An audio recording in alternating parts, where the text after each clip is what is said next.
Telangana CM Revanth Reddy Congress ప్రభుత్వంపై మాజీ మంత్రి కేటీఆర్ విమర్శలు గుప్పించారు. అబద్ధపు హామీలతో అధికారంలోకి వచ్చారని ఆరోపించారు. ప్రజలు కాంగ్రెస్ ప్రభుత్వ వైఫల్యాలను గుర్తిస్తున్నారని తెలిపారు. ఇచ్చిన హామీలో ఒకటి కూడా పూర్తి చేయలేదని మండిపడ్డారు. ఒకరిద్దరు నేతలు పార్టీని వదిలినంత మాత్రాన బీఆర్ఎస్ కు ఏమీ కాదన్నారు. వారి స్థానాల్లో కొత్తవారిని తయారు చేసుకుంటామని ధీమా వ్యక్తం చేశారు.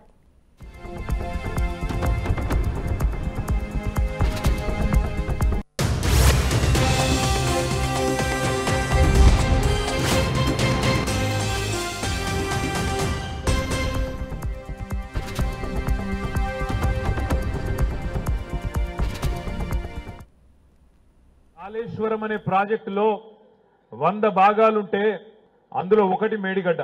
ఆ మేడిగడ్డలో 86 పిల్లర్లుంటే రెండో మూడో పిల్లర్లలో సమస్య వచ్చింది.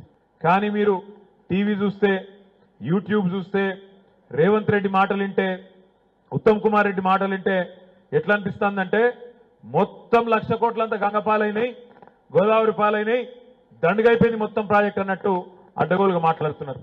అందుకే మేము పోయినాం మన కాళేశ్వరం ప్రాజెక్టుకు.